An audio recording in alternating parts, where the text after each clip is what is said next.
Yeah, he likes it. He was hopefully talking. All right. Are we expecting Nicholas? Oh, maybe wait another minute then. Okay. Oh, here he goes. All right, perfect. Blake looks good in that center section. It's the hair. It's really good. Good Right? hair. All right. We are all here. We're all present.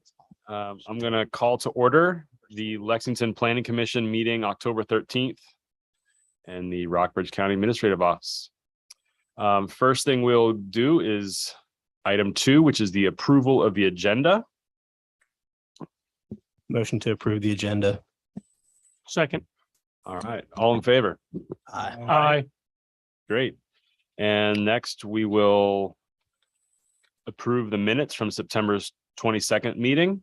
I'll just say out loud, I was not there, but I read the minutes and I appreciate the great job of annotating everything that was discussed. I move to approve the minutes as submitted. Any second? Second. All right. Motion and a second. All in favor? Aye. Great. Next item, citizens' comments on matters not on the agenda. Nothing today. Okay. Thank you very much. We'll move on then to our items of new business. We have PS 2022-01, an application by the city of Lexington proposing a preliminary subdivision plat boundary line adjustment for parcels located at 14 Houston Street and Oak Grove Cemetery. Arnie, staff report. Do we do them separate or? I was going to give you that option. You have the option of holding them separately, but seeing all the overwhelming comments that we may be receiving, it's up to you if you want to hold them individually or hold them together. It's really the same issue for both Same properties. issue, yeah. I don't know if we have any public comments. Why don't we just do them individually? Since they're two different owners of the different properties. So I think I'm just gonna say let's do them individually. Yes. Oh, by the way, on the front page of the agenda, one of the address is wrong for one of them. Oh, sorry. It should be 16, right? Oh, which one are we doing first? We're 14, whatever we're doing, one. But not inside, they're correct on the forms. Thank you for pointing that out. 14 is the first one. Okay.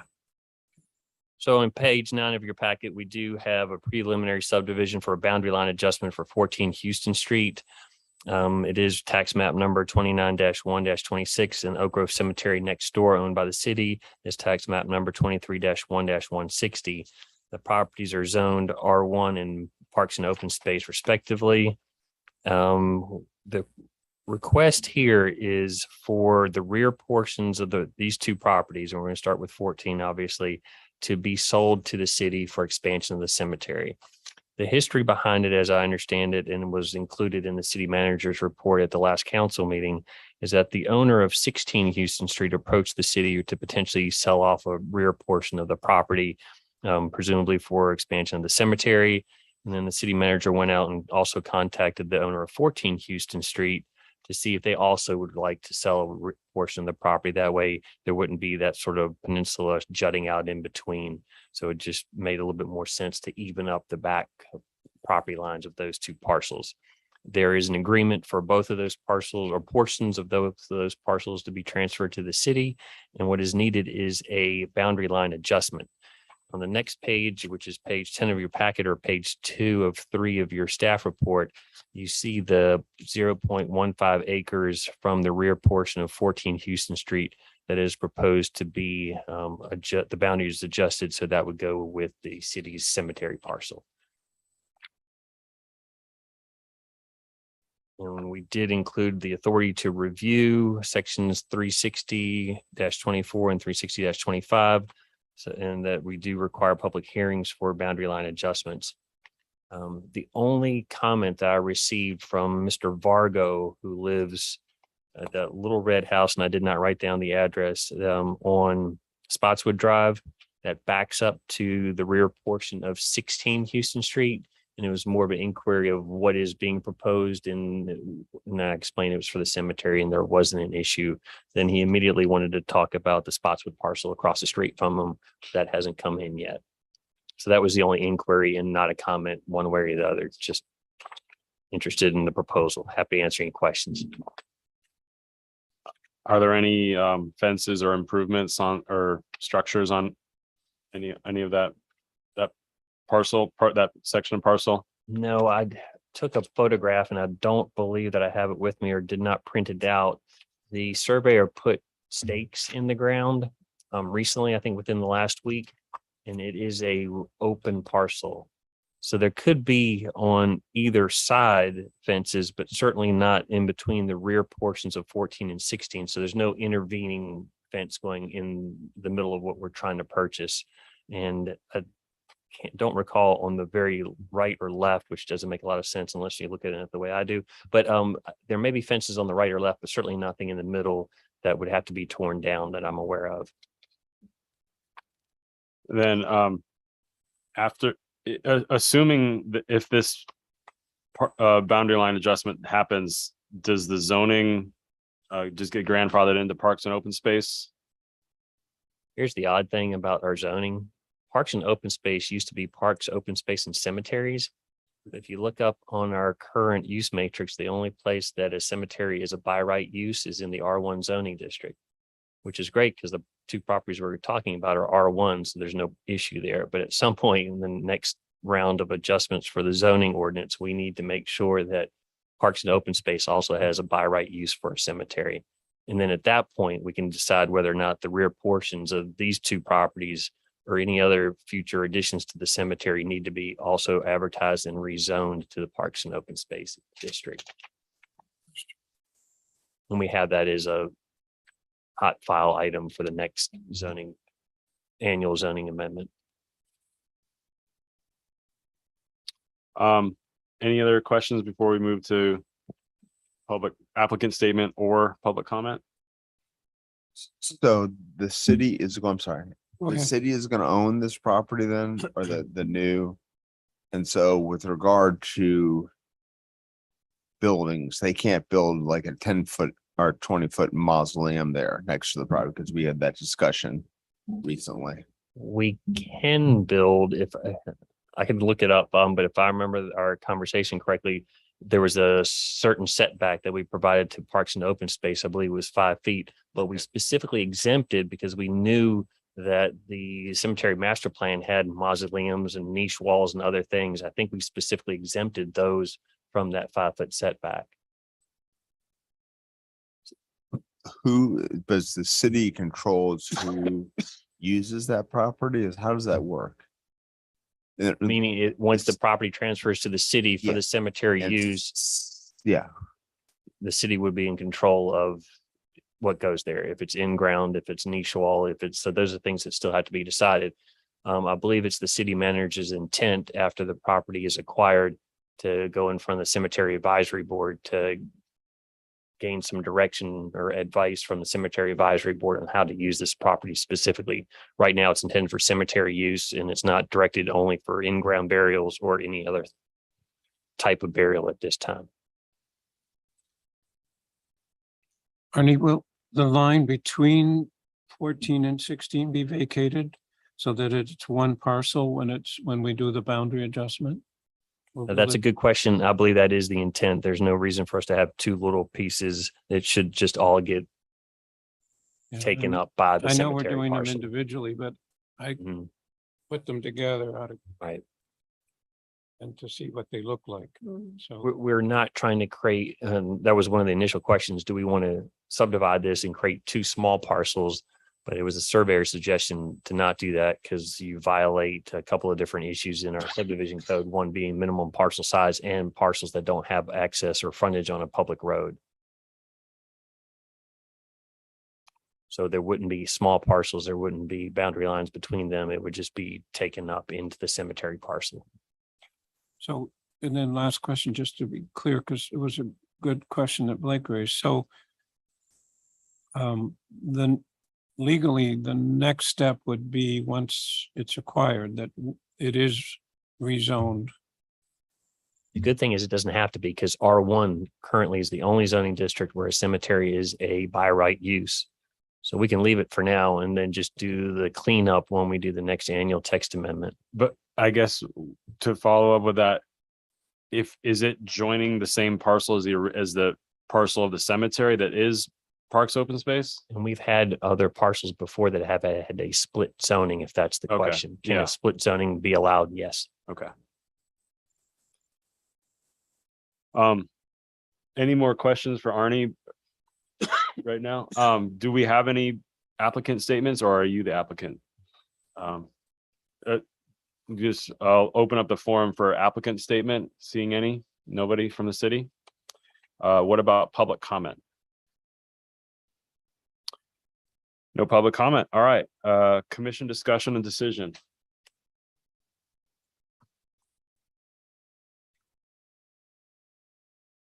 I have think it's no fine. qualms with this. I'm I ready have to no vote. qualms with it, ready to vote. Anybody with a motion? Doing the first one? Just the first one. I move to approve preliminary subdivision application PS 2022-01 for the adjustment of boundary lines between 14 Houston Street, tax map number 29-1-26 and Oak Grove Cemetery, tax map number 23-1-160 in accordance with the boundary line adjustment survey for 14 Houston Street completed by Perkins and Orson as submitted by the applicant. Second. All right, motion and a second. Any further discussion? All in favor? Aye. Great, thank you. And so we'll also open PS 2022-02, an application by the city of Lexington proposing a preliminary subdivision plat boundary line adjustment for parcels located at 16 Houston Street, tax map number 29-1-27 and Oak Grove Cemetery, tax map number 23-1-160. Subject parcel is zoned R1 and the neighboring parcel, which is the city cemetery, Oak Grove Cemetery, is parks and open space. The Greens are the owners of the subject parcel at 16 Houston Street. And it was their initial request to sell a portion of the rear portion of their property to the city. And you see a location map on the bottom of the page there. And similar to the last application, on the next page, you have the boundary line adjustment survey provided by Perkins Norrison. And this is a 0.29 acre parcel that's now under discussion to be transferred to the city via a boundary line adjustment. Staff's happy to answer any questions. I assume that there's no other information, so we've already asked the questions that are relevant. Anybody? Okay, is there an applicant statement? Nope. And anybody would like to make public comment? All right, let's move to commission discussion and decision.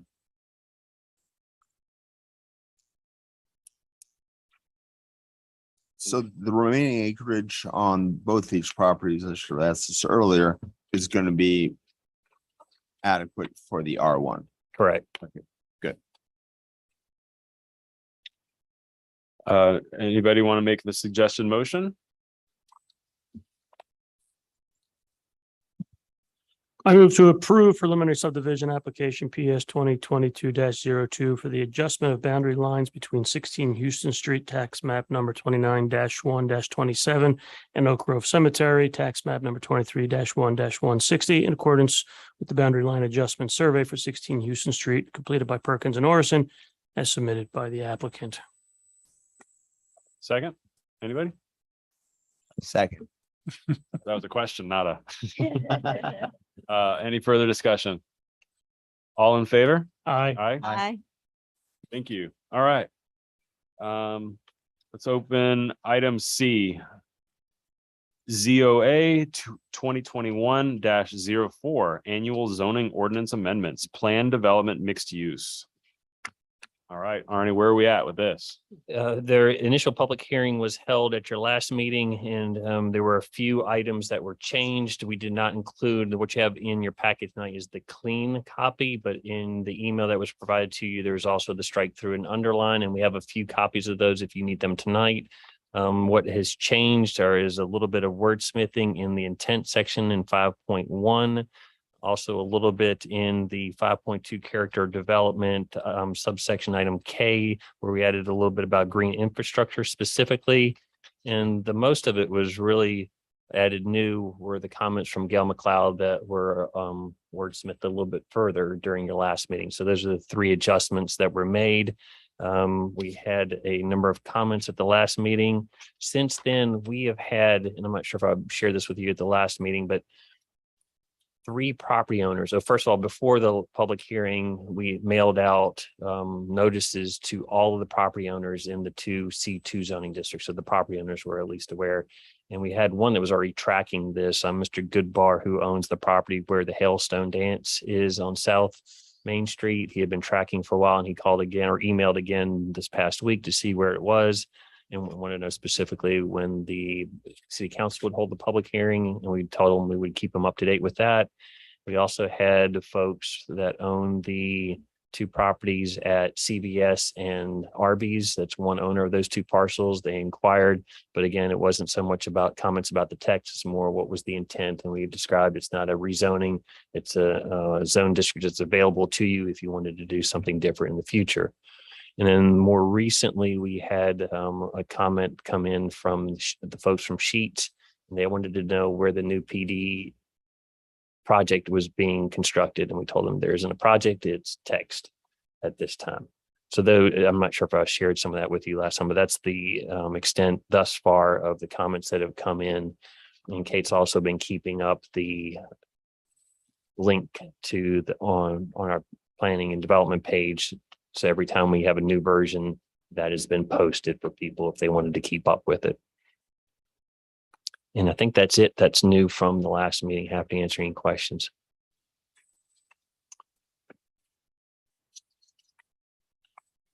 So the goal for today is to See how Officially- comfortable you are with perhaps passing this along and making a final recommendation so that it can be advertised for a public hearing in front of for council. okay. So so it's a public hearing, sorry, like just a question. A public hearing for council, we're not going to have another public hearing on this. Correct. In other words, That's we fine. advertised, Just be sure. and this has been postponed to this meeting. So this is a continued. This is a continuation of, yeah, okay. Thank you, just making. Well, I wasn't here last meeting, but I read the minutes and I like the suggestions and wordsmithing changes. Do you all feel satisfied with how that was, where that landed? Yeah, I did have, so we're in the discussion part. We had the public. Oh. It- Yeah, I apologize. I was just trying to figure out if it had actually been closed at the That's what I last wasn't meeting, because I sure. don't Yeah, recall. That's why I was asking. Doesn't appear to be obvious that it was closed. So if you wanted to call for additional public comment, please do. Okay, no, that's a good idea. Anybody here like to make public comment on this item? Okay, thank you for the procedure. Let's close the public comment again and let's move to commission discussion and decision. I thought it looked really good. I did have one comment on page 7 of 8. When we list the requirements for the proposed development, it says that the proposed development, and on number 8, it says adequate public services are or reasonably will be available. If we could just wordsmith that to maybe has access to adequate public services or they will be provided. Something to make it read a little smoother. And then on the next one on 9, you could put addresses the traffic study and then maybe put if applicable in the parentheses, because they don't necessarily have to have a traffic study. How about addresses any associated traffic study? That's fine. What was that? Good suggestion. Addresses any associated traffic study. And then this isn't like anything big, but there's a difference in the font size, but I assume that'll be changed. Sure, yeah. We'll make sure. Leslie, could you Yeah. talk a little bit more about 8? What were you thinking? Well, just, you know, everything else starts out with a verb. So, Okay, you know, if so that has access to adequate, I'm going trying to change the intent of it. It just didn't seem to read as smoothly as the other ones. improves, provide screens. doesn't So I'm open to cost. any wordsmithing that keeps that same intent. Well, we have good wordsmiths on this commission. And I am not one of them, so I'm happy.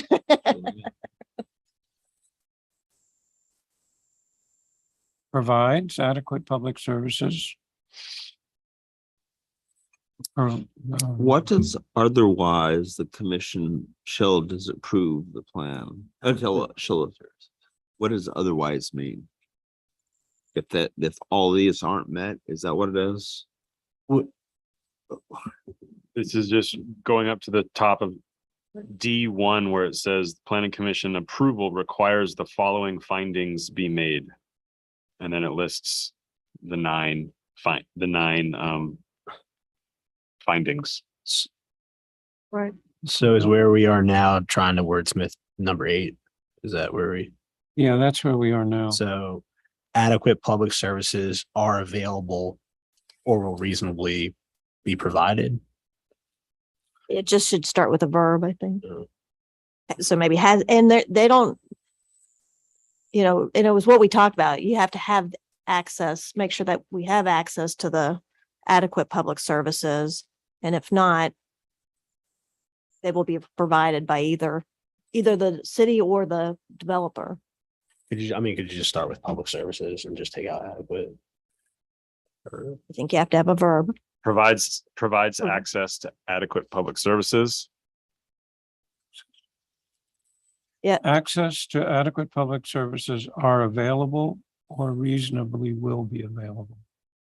That works, but what Leslie wants, we want to start with a verb, and action statement. Maybe Pat's a better person than me to say that. I just remember the English teacher has at one time it drilled that into me. If you look at number 6, it screens parking. That's a verb. They're all verbs. So if you said access to adequate public services, Access is not a verb. That's not a verb. Provides adequate public services Has access. Creates Has or, access. or provides adequate public services. You just put that. Implements? I mean, the proposed development demonstrates that adequate public services are available or will be made available. What? not quite. What is it?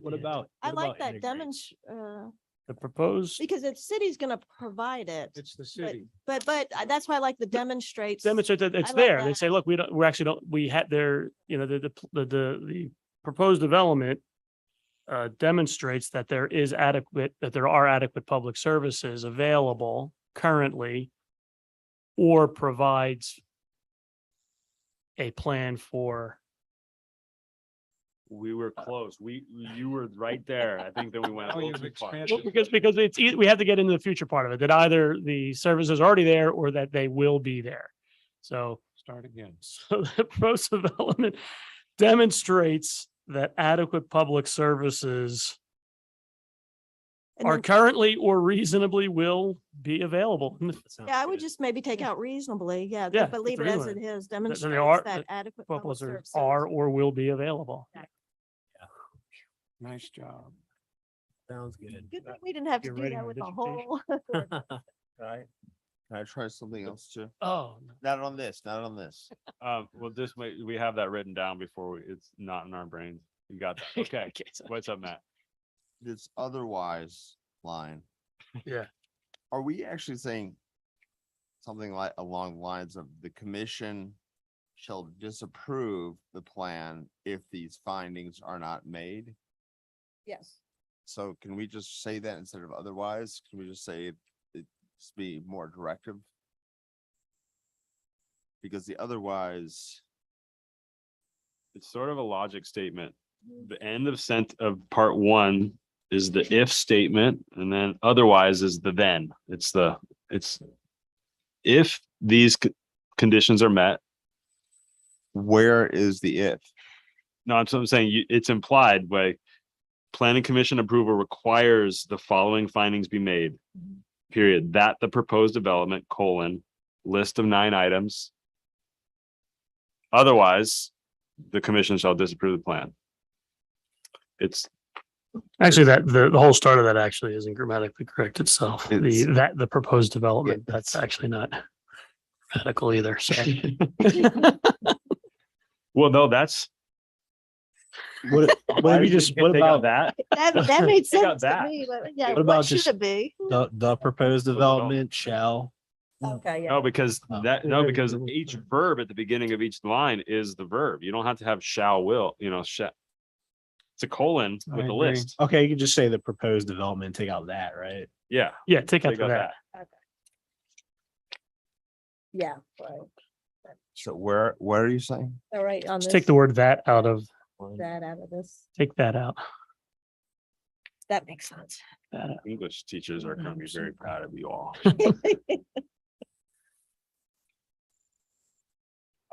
Great. Okay. That otherwise is, well, we've borrowed it. It's been borrowed from the previous language above. When there was only one finding. You see what's Mm. crossed out? Otherwise, the commission shall disapprove the Yeah. plan. So we just added 8 more findings. Yeah, I was gonna say that we had this list, and so you kind of lose sight of what the otherwise is referring to. Unless you go back and read. Can you do, maybe that's just an indentation fix. You can indent the proposed development in a special way and then match up the indentation of otherwise the commission shall disapprove the plan. This is computer programmer 101. Yeah. Is everyone okay with adjusting the margins and leaving the otherwise in? Yeah. Yeah, are they not actually correct, though? It looks like it is. Well, just making it Just setting it look like apart. it's part of the same. All of these things are met or that, it should just, yeah. Kind of like bookends, kind of is what you're saying. You want the proposed development to be made into a new paragraph. Yeah, just take out to that. Push it down, indent it, and we're good to go. This would be much clearer if we just did it all in iambic pentameter. And that Pat is going to take over as his homework. I'll do it in dactylic. This is epic.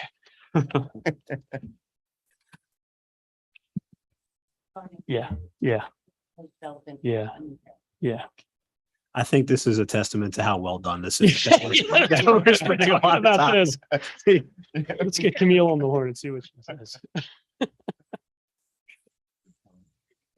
I'm learning tonight. So do we need a motion for this? Okay, If we're satisfied with how everything is, there's no more tweaks. I have a couple comments, don't worry. Yeah. No, they're Okay. simple. No. So, the minutes adequately, well, anyway, my concerns that I've consistently raised have been taken care of with our inclusion of the findings. And we're taking an approach here, we're going from design standards to design guidelines, and the findings provide an adequate way to evaluate those guidelines. So that's good. I would recommend to council, and I don't think the commission has to do it, but it's something for Arnie and others to consider, is that if you, when this goes forward, I do think that the city would benefit from being proactive on any offsite infrastructure requirements that are needed. The C2 area on 60 East has 5 parcels that qualify now. And all of a sudden, if all 5 got very active in 5 years' time, there may be infrastructure demands that have not been anticipated. So that's just one that think ahead. And the second comment is our comprehensive plan has very good language on recommending a vision for how opportunity areas should be developed. On page 91, we haven't really used those. And I think that in time, especially, well, if for both areas, you may get a situation where you have puzzle pieces of development happening. And the question is, how are they going to be connected? Or are we going to have the classic thing of you have to get in your car to drive around to get to the next one, which is what we have now. So we may benefit by looking at really basic area plans for those areas. And I know there's some different feelings about whether that's required or not, but I think it's worth a discussion in the future. So is that kind of captured though in our wording of this with regard Oh. to what? Because what we've, Matt, sorry, I didn't mean to cut off. No, you heard. What we're doing here is for a 3-acre parcel. So think about 5 3-acre parcels in C2 that in 10 years' time could develop under this zoning. So will they have connected walkways? Will there be, that's what I'm getting at. Would we benefit from looking at these areas more holistically than we have to date? Right now, we've had a parcel view of, and in the comprehensive plan, we have language for doing that. It's just that some people have felt that it's not necessary. And I would contend it would be helpful. So how would you include that? How would you? I'm not saying to include it in this. It's something for us to take up in the future. Do roads count as public services? Yeah. Yeah, Yeah. so that's part, so in a way that it's kind of in here when it says improve sidewalk and pedestrian access, that if you're gonna say, I'm gonna build us here a landlocked development, then we could say, well, that's not helping us. We already have landlocked developments here. We want to make sure that No, when you build it, right? Yeah. Is that what but is that what you're might- talking about? Yes, but you might have 5 Yeah. different ones, and how are they connected? Right. And- So maybe after the first one, the second one comes in, we'll say, well, you, Well, the you second got, one may not be next to the first. one. yeah, right. Yeah. So you're right. It's a, Yeah, I'm trying to think about if we have addressed it, is that what you're talking about is you don't want to have disjointed developments that are relatively proximal to each other, but not close enough that are just sort of all feel completely not part of a cohesive character. So is there in one of these findings where we talk about enhances Lexington community's sense of place and character, incorporates good design and transition? I don't know if we have addressed that. What you're saying is that, the first one that comes along will be the first one, Right. and they're kind of setting the standard, and then any future development would then sort of have to kind of maybe fit into the Again, you don't know. right. You Do you just think change that- the ordinance in the future if you see that you're getting Yeah. a slew of these things Right. and correct any problems. Do you think that 3 kind of gets at what you're saying though, that incorporates high? Oh, no, we're not. We're talking about 2 different things. I That's what see. I'm trying to say. Spatially, we're talking about 2 different things. We're Okay. talking about a parcel here Right. versus a district or an area. Okay. So think about it differently. Think about how if you had different developments within, say, 60 East. And I'm looking down the road. I'm not Right. saying that this, and yes, the first one in is going to be the lucky one Right. to define. Right. But, and we have the 60 East traffic, or the study that was done a long time ago by VDOT, which is ignored, basically. I mean, no one pays attention to it, but that was all about connecting that whole corridor. So it's kind of basic planning, is what I'm advocating for, rather than, this is by zone, this is planning by zoning, and we're doing a good job. But we might need to take a broader view than just a parcel by parcel development.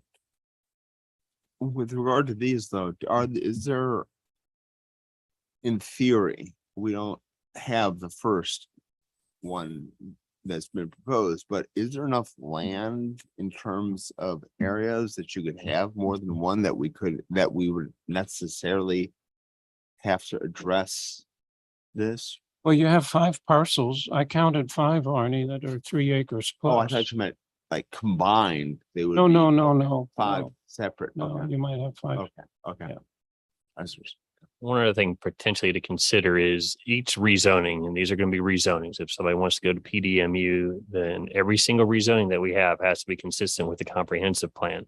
So when you're reviewing, discussing that particular proposal, the first one that comes into the second one, you still have available to you everything that's in the comprehensive plan, including the language that you just referenced about opportunity areas. So it's not completely lost. So we still have that and can say, hey, this doesn't connect to the next one. And the opportunity area language says, this. So you still end to further that a little bit. Each of these is a legislative act. So you still have wide latitude on which you can require. So just to keep that in mind when we're going through the rezoning process. And then but going back to a more basic issue is, will we have the infrastructure capacity in those 2 areas of the city? And I think the first VDOT consideration for the 200 units, while there was capacity there, it diminished when it rained. And so then the city had to go ahead and fix the I&I problem before any development could occur there at a higher density. So I've been an advocate of this for a long time. Just look at the whole area, not just each parcel. That's all. And then we may find out, depending on the kind of development that comes in, will this have an impact on schools?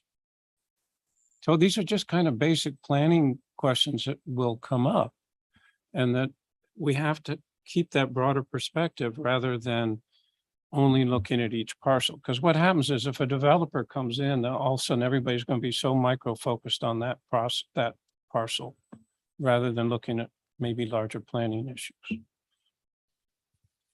Good luck summarizing all that. Thank you.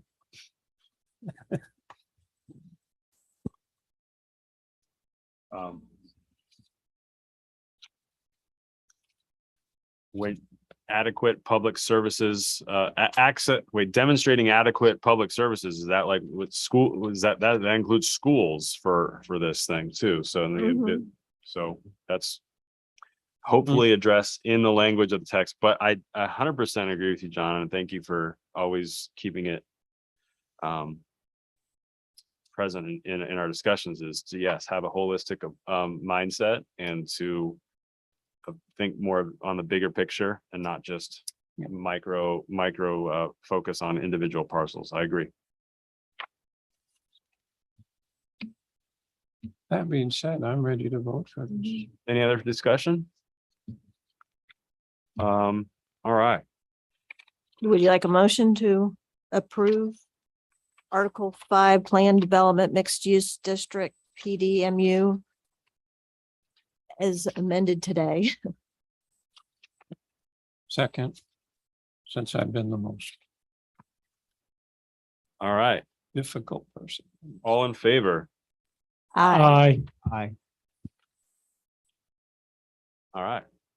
Can we spike the ball in the end zone now? Get the champagne out. Oh, sure. It's on order. Great. Well, thank you all. That was a lengthy discussion and molding of text that I think is better now than it was months ago. So thank you to staff, thank you to commission, thank you to all the public that had input in defining that document. So, all right, well, we'll pass it on to city council. Let's open up other business. Arnie, any zoning or planning report? Quick zoning report. Conducted a follow-up inspection at 711 Thornhill Road for a violation of the home occupation permit standards, and a summons has been issued. And a summons was also issued for an unregistered short-term rental in another part of the city. And a number of staff met with JMU graduate students a week and a half ago. And they are working on a study to determine if rental housing is impacting the availability and loss of home ownership within the city of Lexington. And that's going to be done within this semester. So if I remember correctly, council is going to receive a presentation at the first meeting in December. Again, that's JMU graduate students doing a quick study. You said the first meeting in December. Yes. Okay. Yes, that's correct. And they're looking at both short-term and long-term rental impacts. Do you know? My understanding, it was about rental housing. And so I don't, it was definitely short term as well, but I believe long term also, but don't hold me to that. Just want to make you aware that JMU students are helping out with some of the housing issues, at least a study. And then there's the ongoing study from the region, the CSPDC, for the next year and a half about a region-wide housing study, and they're prioritizing us as far as getting some of the data out to us earlier than the rest of the region. Also help with Public Works to enforce the property maintenance standards for a failing retaining wall along Thornhill Road that hindered the relining of sewer pipes.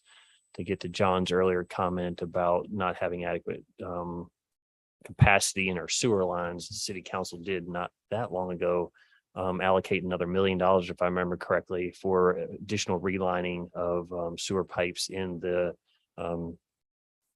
neighborhood up there. So that is going to help with capacity ultimately. And we just did a little small part of that about the property maintenance standards, because the property maintenance code is a subset of the building code. So that's why we were involved with that. That's all I have for a zoning report. Providence Hill, that's what I couldn't think of. Can I ask you? I know that place. Last meeting, you said there was a issue with a short-term rental because they didn't have fire suppression. And that was as a result of a new regulation. There are newer, as the last update to the building code and fire codes. If it's a transient use where you have a short-term rental where you're not going to be there, and this is definitely true in commercial zoning districts. So, and a suppression system is now required.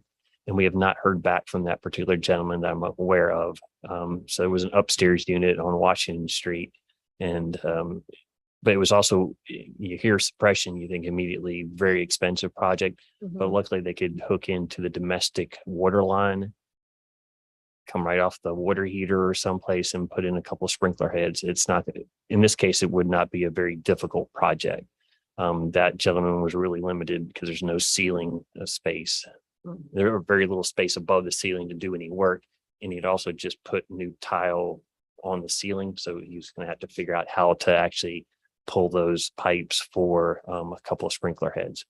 So basically, if you're going to operate as a hotel, you're going to Have the same which is good. requirements as a hotel. And that is something new. And we are trying to make folks aware of that as they're calling about short-term rentals.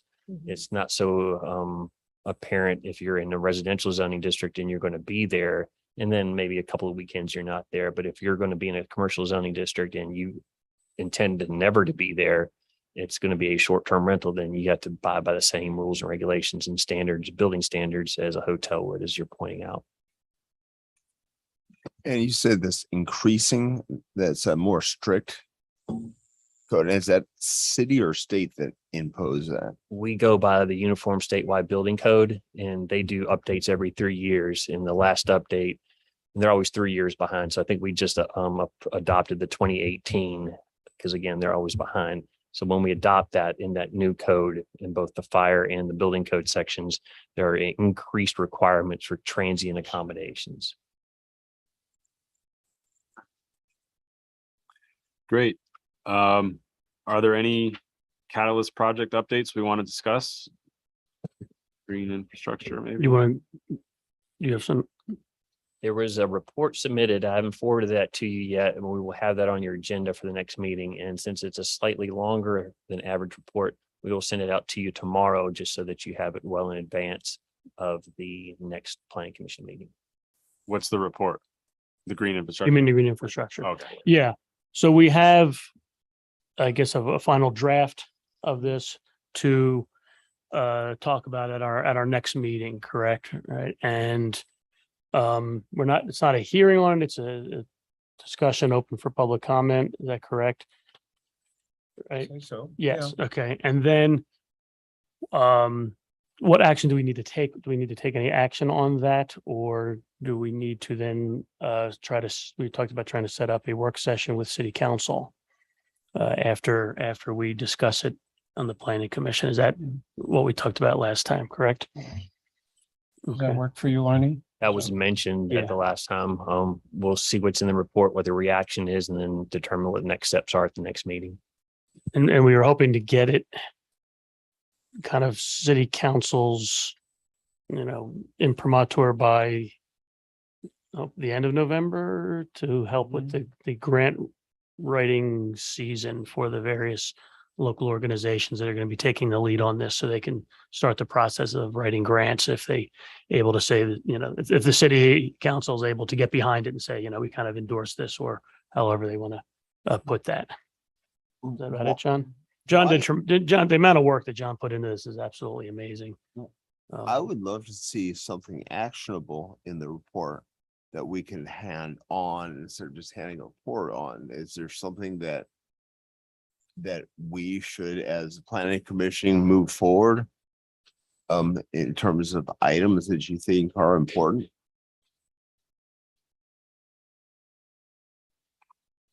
I think that the next step for this that's important is to get the comments and review from all of you. And then if there are just comments that we want to we can update the report. And then with that, the question is, what are we forwarding to city council? And I think that's still a question that, because it's not a statutory document and it's not a consultant's report.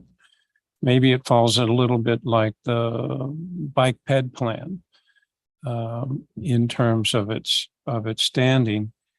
And then I think the idea is, rather than forwarding, we endorse it or like it, and then we send it on to council, and council looks at it and says, yeah, okay, change this or do that. And then I think that the intent was, if we can do it, is to have a working session with council. And then out of that say, okay, here's a final document that we all like. And while it's not a statutory document, it's a way to launch this process of implementing the green infrastructure chapter. And I think when you read it, you'll see that it's not so much a list of items that we say, here's a list of items that we should do, boom, boom, boom, in this order. It's more of laying out as John said, the process moving forward. The approach that we want to take to setting up an ongoing process to look at green infrastructure as a holistic thing across the city and the area, with the number of different groups all working together. You'll see when you read it. Is this the kind of thing that is like the comprehensive plan, where it's going to be something that, as you move forward towards approval, this is the kind of thing you should reference? Yes. But it's also more of setting up a continuous process of collaboration among the groups that are already out there. So I think it's trying to set up a living organism that's going to keep living and keep working. Is that a good? Yeah. And Blake said it well quite a while ago when this first came up, that in some ways we're developing a model, or maybe looking at how to take some of what we consider important chapters within the comprehensive plan and kind of expanding them, saying, what could we do to make them? To Leslie's point a long time ago, we don't need another plan.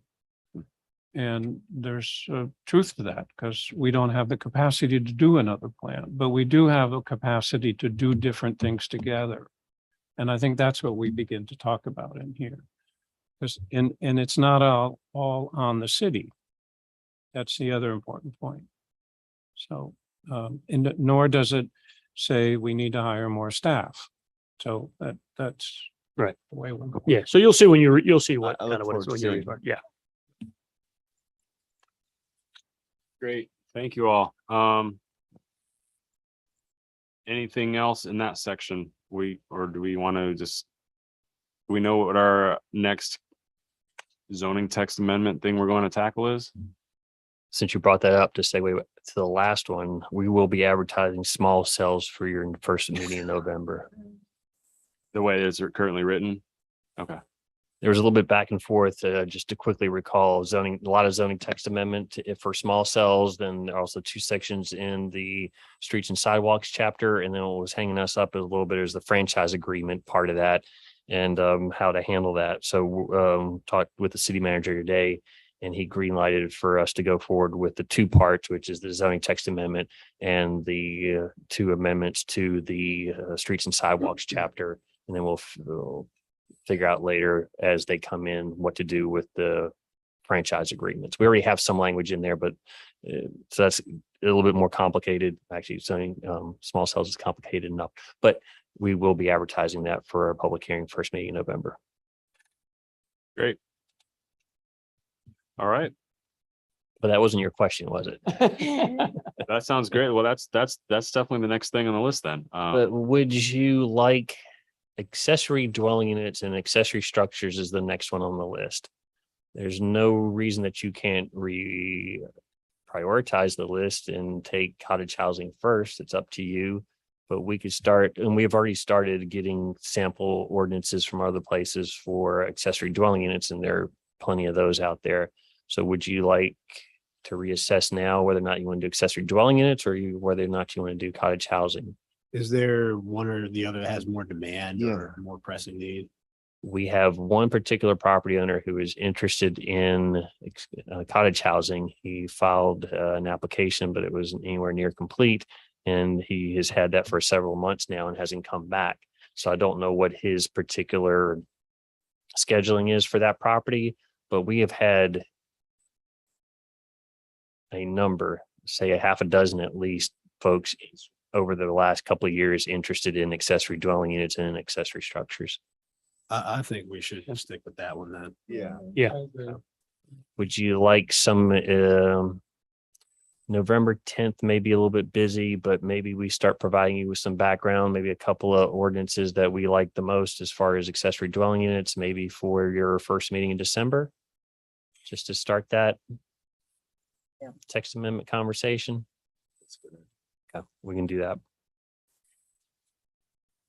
Sounds great.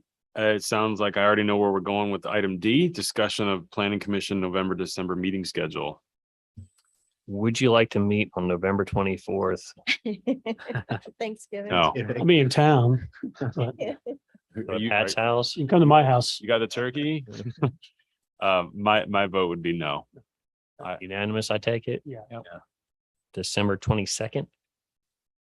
Oh, my guess is no. There's likely going to be traveling happening with some of us. Okay. Okay. We will cancel those two then. Okay. So those two, there's going to be one meeting in November, one meeting in December. They might be pretty full. Maybe. Not at this time. Oh, okay. Except for the two things that you know, The we're zoning just- text, at least. correct. There's nothing. Well, there's one other potential conditional use permit that we're expecting, that I do expect before the end of the year. Yes. That sounds good to me. All right, Leslie, city council report? Yeah, no real report. The planning related item we discussed was purchasing these two pieces of property, and all told to acquire them will be about $26,000 is what we've appropriated. And you probably read in the paper that we did go ahead and we passed a ordinance to prevent nuisance properties, or else give us the ability to act on them to correct the situation. That's all I have. When is our next, what day is our next planning commission meeting? 27th 27th of October. October.